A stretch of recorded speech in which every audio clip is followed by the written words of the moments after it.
Hello বন্ধুরা, আজকে চলে এসেছি সরস্বতী পুজো উপলক্ষে হিমচি নস্করপাড়া ক্লাবে।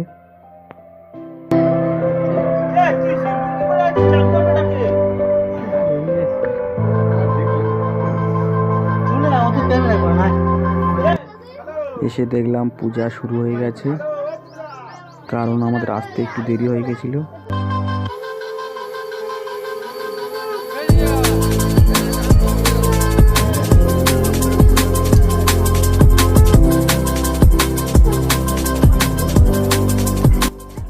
তো দেখো, নস্করপাড়ার সমস্ত বাচ্চা ছেলেমেয়েরা এসেছে। এরা সকাল থেকে খুব কষ্ট করে আছে, না খেয়ে পুষ্পাঞ্জলি দেবে বলে।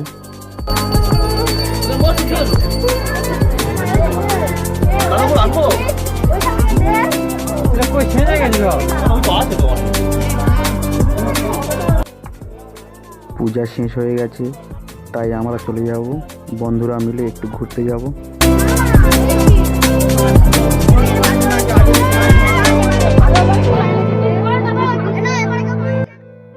আমরা এখন চলে যাচ্ছি। আজ সরস্বতী পুজো, তাই যাওয়ার সময় রাস্তায় প্রচণ্ড জ্যাম হয়েছিল।